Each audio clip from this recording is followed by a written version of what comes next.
Hello friend, जय हिंद। आज हम बात करेंगे यूपी स्कॉलरशिप 2024-25 को लेकर के। अपना पीएफएमएस स्टेटस ऐसे चेक करें, मैं आपको बताने वाला हूँ इस वीडियो में आप अपना पीएफएमएस स्टेटस कैसे चेक करेंगे। और बहुत सारे स्टूडेंट ऐसे हैं जिनमें ये देखने को मिल रहा है beneficiary does not belong to provided beneficiary type, यानी ये बताना चाहता है कि जो आपका beneficiary does not belong to, मतलब जो आपकी डिटेल्स है वो जो आपके द्वारा प्रोवाइड की गई है वो मैच नहीं कर रही है।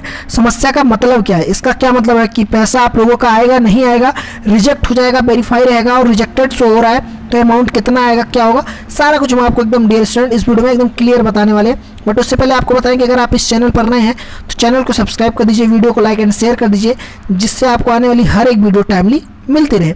चलिए डियर स्टूडेंट वीडियो को स्टार्ट करते हैं। सबसे पहले मैं हर बार आपको वीडियो में यही बताते हुए आता हूं कि जो भी आपको अपना पीएफएमएस पे अमाउंट चेक करना है या स्टेटस चेक करना है तो उसके लिए आपको pfms.nic.in केवल इस वेबसाइट का यूज करना है। किसी के द्वारा बताई गई किसी भी वेबसाइट से आपको अपना अमाउंट नहीं चेक करना है, ठीक है। इसको आप क्रोम ब्राउजर पे जा करके सर्च करेंगे, ये आपकी ऑफिशियल वेबसाइट है जो आपके सामने देखने को मिल जाएगी, ठीक है।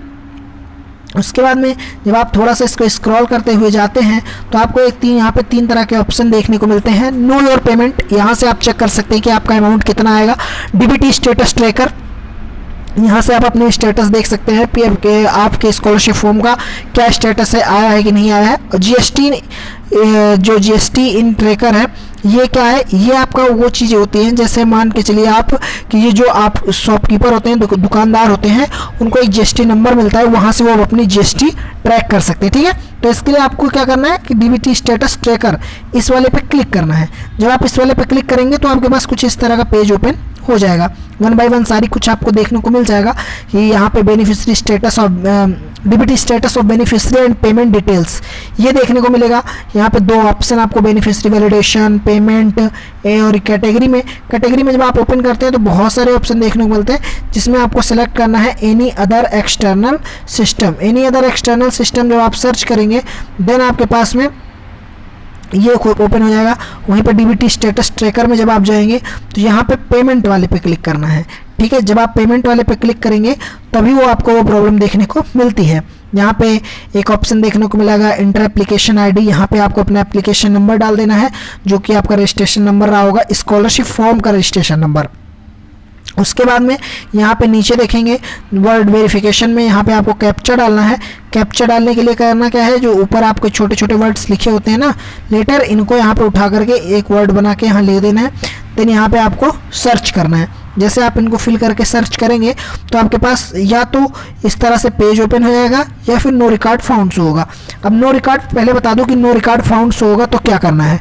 अगर आप यहाँ पे सर्च करते हैं और नो रिकॉर्ड फाउंड शो होता है, इसका मतलब क्या है कि आपका जो पैसा है वो अभी पीएफएमएस के द्वारा अपडेट नहीं किया गया है कि कितना आएगा, कब आएगा, ठीक है। इस वजह से नो रिकॉर्ड फाउंड्स होता है। अब ये आपके मन में एक क्वेश्चन आता है कि जिस कैटेगरी का मैं हूँ, जैसे मान लीजिए आप ओबीसी कैटेगरी के हैं और आपका दोस्त भी ओबीसी कैटेगरी का है, तो जब आप सोचते हैं कि मेरे दोस्त का आ गया तो मेरा क्यों नहीं आया, सब मेरा कुछ वेरीफाई था। देखिए दोस्त का, देखिए स्कॉलरशिप जो ओबीसी कैटेगरी की आती है वो लगभग मार्क पे बेस्ड पे आती है। बट ये नहीं है कि आपका मार्क कम है तो नहीं आएगी। बट क्या होता है, पहले उनकी आती है जिनका मार्क ज़्यादा होता है, सबसे पहले उनकी स्कॉलरशिप आती है, उसके बाद उनकी आती है जिनका मार्क कम होता है, ठीक है। तो आपको अपना स्टेटस चेक करना है कि आपका कितना अमाउंट आने वाला है, ठीक है। देन आपको यहाँ पे सारी डिटेल फिल करनी है कि यहाँ पे कैटेगरी में आप जाएंगे तो यहाँ पे any other external system select करना है कैटेगरी में जा करके, और ये चीज़ें सेलेक्ट करके आपको पेमेंट पे क्लिक करके ये चीज़ें यहाँ पे सेलेक्ट करके कैप्चा कोड डाल देना है। देन सर्च करना है। सर्च करने के बाद इस तरह से पेज ओपन होगा।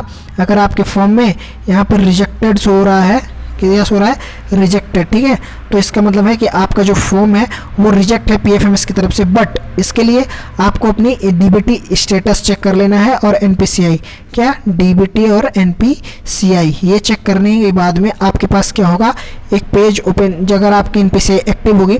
बट क्या होता है, जिनका रिजेक्ट होता है उनके में ये चीज़ें देखने को मिलती है जो कि एक मेजर प्रॉब्लम है।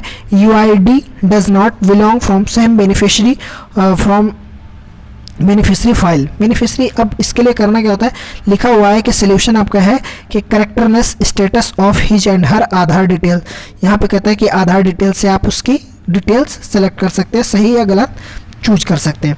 देन यहाँ पे इस तरह से भी प्रॉब्लम देखने को मिलती है। मैंने थोड़ा बड़े पेज में इसको ऐड किया है, ये एक मेजर प्रॉब्लम है। इसको जब आप यहाँ पे सेलेक्ट करते हैं, जैसे यहाँ पे मैं दिखाने वाला हूँ, इनके में भी रिजेक्टेड शो हो रहा है, बट उससे पहले मैं यहाँ पे आपको दिखाऊं। देखिए जब आपके पास यहाँ पे ये चीज़ें शो हो रही हो रिजेक्टेड, तो इसका मतलब ये है कि आप अपने फॉर्म को थोड़ा सा स्क्रॉल करेंगे। ये आप यहाँ पे अगर रिजेक्टेड शो हो रहा है तो परेशान नहीं होना, ये ऑटोमेटिक अपडेट हो जाएगा। लेकिन आपका जो स्टेटस है, स्कॉलरशिप स्टेटस है, आपका स्टेटस जो है उसको क्या करना है, चेक करना है। वहाँ पे अगर आपका फॉर्म बैंक से वेरीफाई है और यहाँ से रिजेक्ट दिखा रहा है, आपका फॉर्म स्कॉलरशिप स्टेटस में बैंक से वेरीफाई होना चाहिए और NPCI आपकी एक्टिव होनी चाहिए। भले ही यहाँ से क्यों ना रिजेक्ट हो, वो आपकी स्कॉलरशिप आ जाएगी। अगर आप में ऐसी प्रॉब्लम आ रही है तो बिल्कुल परेशान होने की ज़रूरत नहीं है, इससे आपको कुछ नहीं लेने देना। जो भी अमाउंट आपके यहाँ पे शो कर रहा होगा वो आपकी, जब आपका नंबर आएगा स्कॉलरशिप डिपार्टमेंट की लिस्ट में, तो उस टाइम आपकी स्कॉलरशिप आ जाएगी। लगभग मान के चलिए 31 मार्च तक सबकी स्कॉलरशिप आ जाएगी। जो कुछ भी स्टूडेंट मार्क को लेकर के या किसी चीज़ को लेकर के बचते हैं, फिर उनका अमाउंट जो है वो सीधे जून में ही आएगा, उससे पहले नहीं आने वाला है। जैसे देखेंगे बहुत सारे स्टूडेंट हैं जिनमें ये चीज़ें शो हो रही थी, उनकी स्कॉलरशिप भी आई है, जैसे कि मैं देख पा रहा हूँ। यहाँ पे देखेंगे तो आपको ये चीज़ें बनाए रखना है कि आपकी स्कॉलरशिप आ रही कि नहीं आ रही। तो आपके अपने अकाउंट चेक करने हैं, और अगर कुछ इस तरह की कोई भी प्रॉब्लम आपको देखने को मिलती है तो आपको परेशान होने की कोई ज़रूरत नहीं है। आपको जो पैसा है वो आपके अकाउंट में आ जाएगा, ठीक है। जो ये प्रॉब्लम इसलिए आती है क्योंकि जब आप आधार वेरिफिकेशन करवाते हैं उस टाइम पे ये जैसे जल्दी में, जैसे आप बहुत सारी प्रॉब्लम देखे होंगे कि इनरोलमेंट नंबर वाली थी, तो इसी तरह जब इस PFMS क्या होता है कि ऑटो अपडेटेशन लगा देता है कि अपने आप वेरीफाई हो जाए, तो क्या होता है कि बहुत सारे स्टूडेंट का फॉर्म जो है वो रिजेक्ट हो जाता है। लेकिन धीरे धीरे करके क्या होता है कि वो अपडेट कर करके वेरीफाई कर देते हैं और अमाउंट शो होने लगता है, स्कॉलरशिप भी आ जाती है। तो इस समस्या के लिए आपको परेशान नहीं होना है। अगर आपकी NPCI और DBT एक्टिव है तो। अब बहुत सारे स्टूडेंट का कहना है कि DBT तो स्कॉलरशिप, NPCI जो है वो तो स्कॉलरशिप फॉर्म फिल करते टाइम ही वेरीफाई करवा ली जाती है, फिर ऐसा क्यों होता है।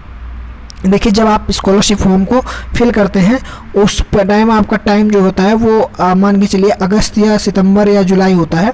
तो इन टाइम पे अगर आप फॉर्म को फिल किए होते हैं और लगातार 3 महीने तक उस बैंक अकाउंट से कोई लेन देन नहीं करते हैं, तो जो आपके NPCI है वो इनएक्टिव कर दी जाती है, या आपका अकाउंट जो है वो इनएक्टिव हो जाता है। तो इसीलिए आपको अपनी NPCI मैप्ड करवाना ज़रूरी होता है डियर स्टूडेंट। अगर चेक करवा लीजिए, अगर मैप्ड है तो कोई बात नहीं, अगर नहीं मैपिंग है तो आपको मैपिंग करवा लेनी है। आपका जो अमाउंट है वो मैक्स टू मैक्स 31 मार्च तक आपके अकाउंट में आ जाएगा। Okay dear student, thank you for watching this video में बने रहने के लिए धन्यवाद।